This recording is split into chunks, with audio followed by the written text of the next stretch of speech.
Hola queridos amigos, bienvenidos a este nuevo episodio del podcast para la Biblia Real. Hoy vamos a hablar de lo que significa poner la otra mejilla. Este es un episodio especial porque ya hemos terminado nuestra serie en Encanto y es el primer episodio con Patreon.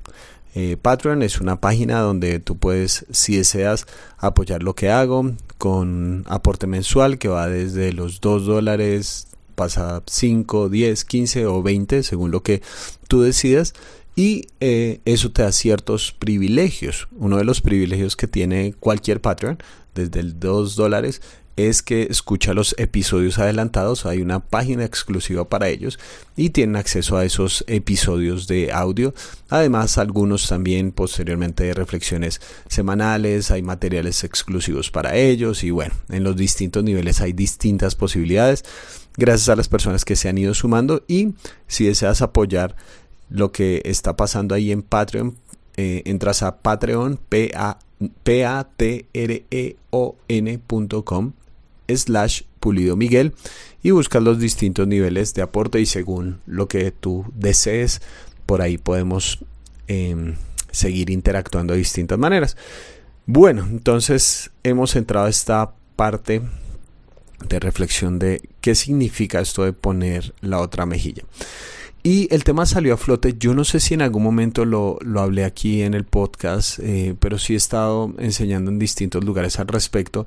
De hecho, estoy pensando cómo se puede hacer ahora, porque normalmente lo he enseñado con gente que me está viendo en vivo, entonces es más fácil ejemplificarlo que simplemente por la voz. Resulta que salió a la luz el video del golpe que le dio Will Smith a Chris Rock en la ceremonia de los Oscar de este año. Ustedes conocen la escena, se volvió sumamente famosa, donde Chris Rock está haciendo chistes sobre la situación de la esposa de Will Smith, que ella aparentemente, y según leí posteriormente, padece de alopecia.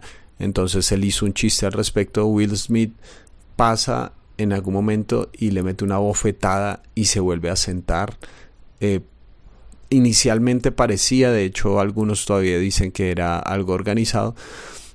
Will Smith se sienta, un momento bastante incómodo, como hey, ¿qué pasó? Y además de eso, Will Smith grita, no utilices el nombre de mi esposa, no quiero que el nombre de mi esposa esté en tu, y piticos, en tu boca. Y sumamente incómodo, lo escucha todo el estadio, todo el teatro, con unos gritos sumamente fuertes. Yo puse una opinión y en las redes sociales, y es que la ira es sin duda el sentimiento más adecuado y emocionalmente la respuesta más adecuada cuando lastiman a alguien que tú amas. Simplemente para hacer una referencia de esa reacción y cómo podemos entenderla como parte de la experiencia humana. En muchas ocasiones nosotros pensamos que pacifismo es sinónimo de pasividad, ¿verdad? Y varias personas me dijeron como no, pero los cristianos somos pacifistas y toda la cuestión. Pero ¿y qué del poner la otra mejilla, no? Esta reacción, ¿no? Tan fuerte y tan terrible. Y yo tuve que explicar en varias ocasiones que yo no estaba secundando la violencia ni mucho menos, sino simplemente estaba hablando de la reacción emocional.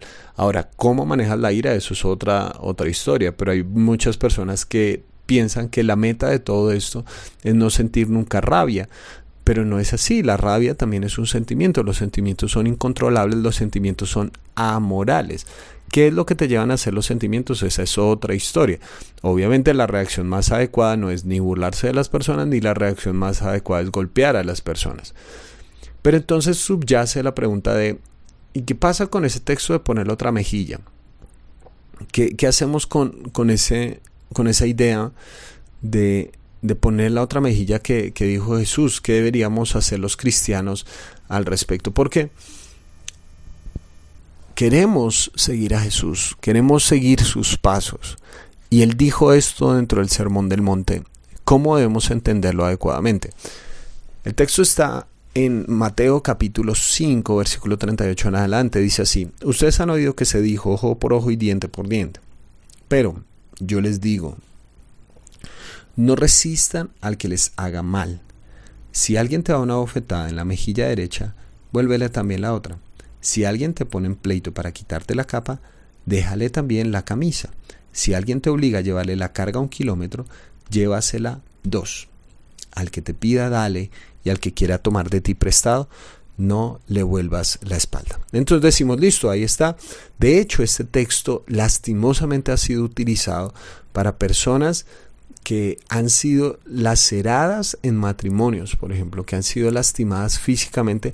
He escuchado pastores que dicen que la persona debería poner la otra mejilla, es decir, dejarse lastimar porque es parte del plan de Dios. Y si es eso el texto, o sea, Dios tiene el firme propósito de que nosotros nos vamos sacos de boxeo del sistema, y es esa parte del bienestar del mundo, que nos maten y quedemos en silencio. ¿Es ese el asunto? Creo que parte de la discusión está en el concepto de cómo interpretamos el no resistan al que les haga mal, porque hay una resistencia, una no resistencia que es pasiva, es decir, como ignoro, pero entonces acumulo un montón de rencor y amargura dentro de mi corazón. Si él me golpea, pues yo me quedo quieto porque es que así es la cuestión, pero acumulo. Tenemos una visión muy pasiva de lo que es no resistir, pero hay una visión activa del no resistir.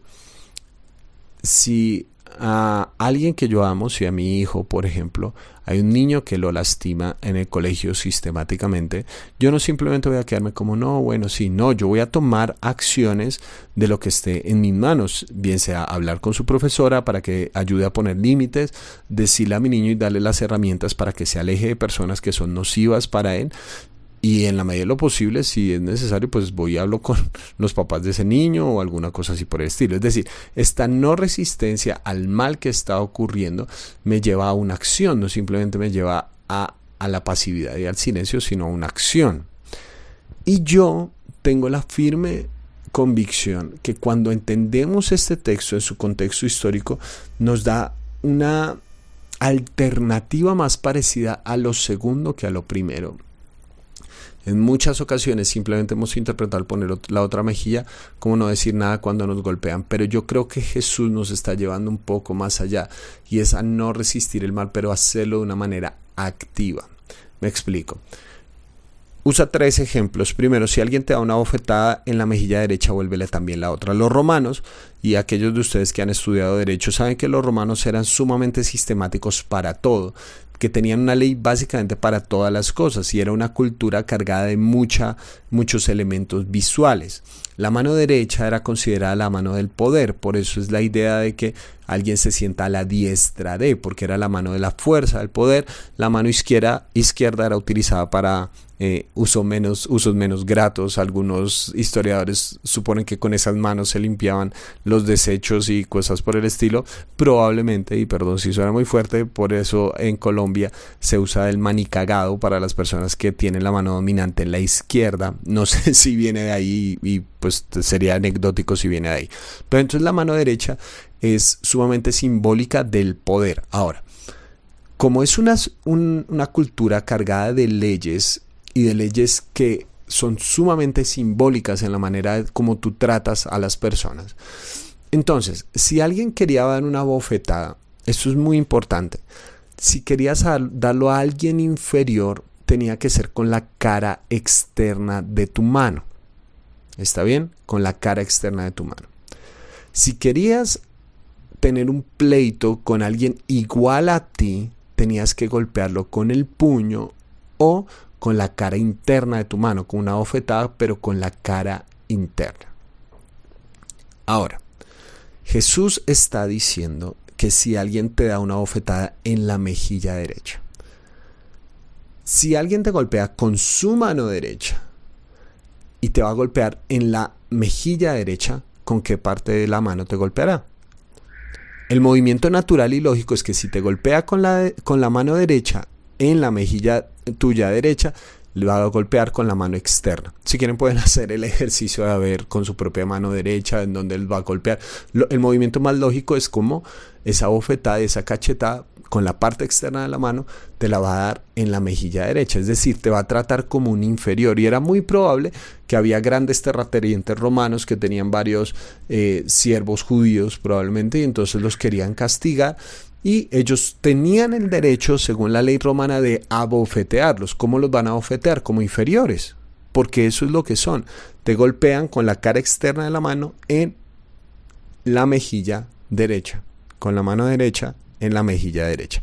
Ahora, Jesús les está diciendo, si alguien te bofetea en la mejilla derecha, vuélvele también la otra. Entonces, hagamos el ejercicio imaginario. Alguien te golpea en la mejilla derecha y entonces tú le vuelves también la otra. En ese momento, si la persona te vuelve a golpear, ya no te va a golpear con la cara externa de su mano derecha, sino con la cara interna de su mano. Es decir, si él te vuelve a golpear, te trata como un igual, ya no como un inferior.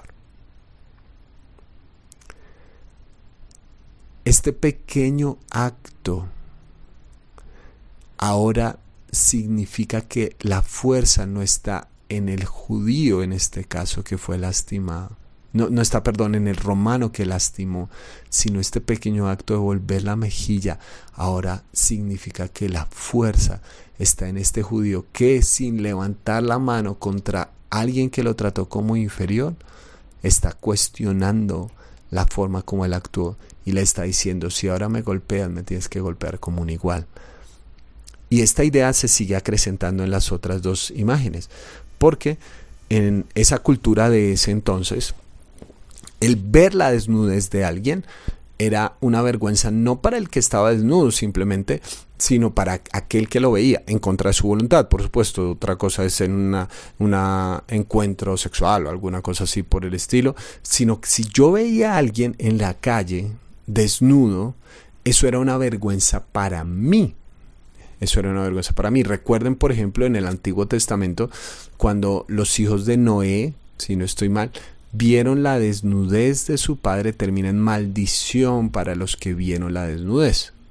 Entonces, en una cultura como la de esa época solamente había dos prendas de vestir. Por lo general era la capa y también, de una u otra manera, lo que traducen aquí como camisa, pero más específicamente se refiere a la túnica. Entonces, llega otra vez un soldado romano que estaban ocupando todo el territorio de Palestina en ese entonces. Llega y se acerca a un judío y le dice, necesito tu capa. Entonces le sacan la capa. Yo no había muchas capas, no había Zara Israel o H&M de Palestina, no existía en ese entonces. Solamente tenías probablemente 1, 2 capas a lo sumo. Las personas con más riquezas tenían grandes cantidades de capas, pero porque eran ricos. La gran mayoría de gente tenía 1 o 2 capas a lo sumo. Entonces Jesús está diciendo que si llega alguien y se sienta con la autoridad de quitarte y pedirte la capa, entonces en ese momento tú también le debes dar la túnica. Eso debió ser escandaloso. Entonces voy a quedar en bola frente a alguien. Pero entonces, cuando tú te empiezas a quitar la túnica, ¿quién ahora es el que va a quedar avergonzado? No solamente el que queda desnudo, sino principalmente el que ve la desnudez del otro. Es decir, por medio de este acto, estás retomando la dignidad que éste quería quitarte al sentirse dueño de la capa que no le pertenecía. Y el último, el de si quiere caminar 1 milla, camina con el 2. Recuerden que los judíos, y particularmente Palestina, eran muy sensibles, ¿verdad? Esto era un polvorín y entonces los que eran gobernadores tenían que cuidar que no se formara una revuelta. Por eso es que al final terminan juzgando a Jesús como un revoltoso, porque para Roma eso estaba muy mal. Entonces ellos llegaron a ciertas concesiones con los judíos. Era el imperio gobernante y una de las concesiones es que un romano, si quería, podía pedirle a un judío que caminara 1 milla y llevara su carga, o sea, usarlo como un animal de carga, así como un burro, pues. Entonces quiero que lleve este maletín militar, por decir algo, esta tula militar, quiero que la lleve por 1 milla. Pero entonces los judíos, como no querían que se aprovecharan de ellos, organizaron alguna forma política de decir, bueno, pero en las leyes tiene que dar un límite para esto, y el límite era de 1 milla. Si algún romano sobrepasaba este límite de 1 milla, entonces ahora el romano se enfrentaba contra la ley del imperio. ¿Eso qué quiere decir? Si tú te enfrentas contra Roma como un rebelde, es muy probable que te lleven a la pena de muerte. Ahora, imaginen que llega un soldado romano y le pone su carga a un judío y le dice, bueno, llévela por favor por 1 milla, que es lo que me da derecho la ley. ¿Qué pasa cuando empieza ese judío a caminar la 2 milla? En ese momento tiene la vida literalmente del soldado romano en sus manos, porque donde él denuncie eso que está pasando y él denuncie que caminó 2 millas, ahora tiene la vida del soldado romano en sus manos. Entonces el soldado, que en un principio lo estaba tratando como un animal de carga, en la 2 milla le va a decir, no, por favor, lo va a tratar como un ser humano, porque ahora su vida realmente está en las manos de esta persona. Totalmente distinto a lo que normalmente nos dijeron, ¿verdad? Porque por lo general, como dije al principio, nos dan una idea y una concepción como de poner la otra mejilla, de ser sumamente pasivo. Y cuando alguien actúa mal con nosotros, por lo general tenemos 2 respuestas que son extremas. Una, la pasividad, ¿no es cierto? Bueno, que me golpeen, ¿no es cierto? Soy cristiano, en sufrimiento. Y en general eso genera rencores enconados y amarguras y nos convierte en personas pasivo-agresivas. Hay muchos cristianos que se dicen pacifistas, pero en general lo que tienen dentro de sí es un profundo rencor. Nunca han golpeado a nadie físicamente, pero en las redes sociales sus palabras destilan veneno. Porque esa pasividad, ese concepto como, bueno, que me golpeen y no importa y no pasa nada, nos lleva a una profunda amargura.